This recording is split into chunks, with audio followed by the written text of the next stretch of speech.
It's the Daily Fuel. Alex Bowman, the driver of the 48 car, is expected to miss 3 to 4 weeks following a crash at a sprint car race at Iowa Tuesday night, where he suffered a fractured vertebrae in his back.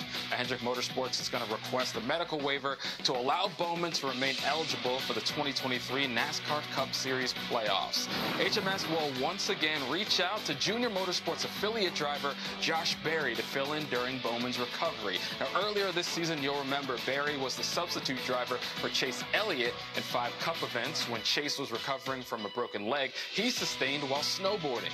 Josh had a best finish of 2nd while subbing at Richmond Raceway earlier this month.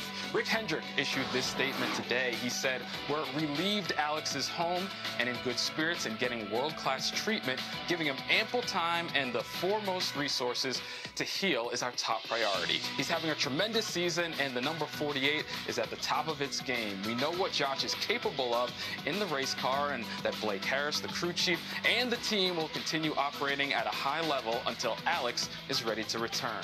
He has our full, unequivocal support." And Alex addressed his followers on Twitter today, issuing this statement saying, "I'm thankful to Josh Berry and the Hendrick Motorsports team for stepping up to the plate, and I know the entire Ally racing team will give it their all the next few weeks. I'll be doing everything I can at home to help the team and ensure my recovery is as quick as possible to get back in the 48 car as soon as possible." And with that, we welcome in the driver of the 10 car, Eric Almirola, and Andy Petrie. And it feels like every Wednesday it's some kind of breaking news, penalties, injuries, a guy returning, something like that. So I was not surprised when this happened today. Of course, we want the best for Alex in his recovery. But Eric, you've been through this before, suffering a back injury back in 2017. So what's ahead for Alex? Yeah, this is a situation I'm pretty familiar with. 2017, I got in a bad wreck at Kansas and got a compression fracture to the T5 vertebrae, which is right between your shoulder blades. And A, it was excruciatingly painful.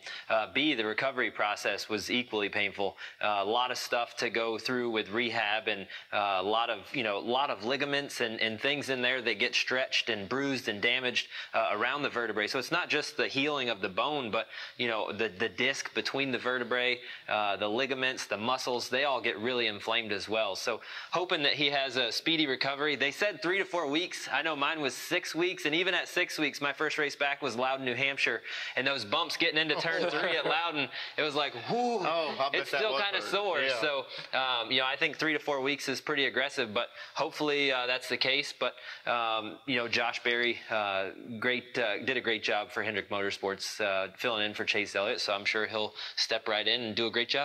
Yeah, for the team aspect, Josh is going to do a great job. It's another really good opportunity for him in a good car.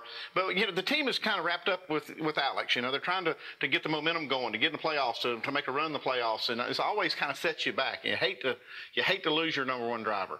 But like I said, they'll do well with Josh because he has so much, now history with Hendrick Motorsports and in this car that I think they can kind of carry on and keep things going in the right direction until Alex can be back in it. But I know this day, the team just never wants to see their driver sitting on the sideline. Yeah, and you guys mentioned Josh. Let's look at his numbers in those 5 starts he had filling in the 9 car so far this season. And you see he recorded 2 top 10s in 5 races, and he had that runner-up at Richmond, nearly getting the win there. So he was really picking up on it fast. And Eric, I'd imagine the call this time to Josh wasn't the same as the one he got the first time when he found out he'd be filling in the 9 car. Well, I'm sure it was still equally surprising to Josh, yeah. Right? Like, you don't ever expect to get a phone call to say, hey, we need you to come drive the Cup car. But the first one, I'm sure, kind of took his breath away. It was like, hey, it's not only to come drive a Cup car, it's to drive the most popular driver's Cup car. Right. So there's a little added pressure with that. But, I think him already having that familiarity with Hendrick Motorsports and running 5 races with them and doing a good job, I think he's going to pick up right where he left off. He's only been out of the car for 2 weeks. Chase Elliott's only been back for 2 weeks. So, I feel like he's still really fresh. Yeah, this won't be much pressure like it was the last time. I mean, Alex said it shocked him. Oh, whoa, okay, I'll drive this car for a little while. You would see how I do. But this time he's got some experience now in the cars. He's probably going in with confidence that he can go out there and hang up some pretty good results. That 2nd place finish at Richmond, and almost winning that race, that had to put him at a really high level of confidence in his game. Well, guys, before we go ahead to Dover, let's dwell a little bit on Talladega from this past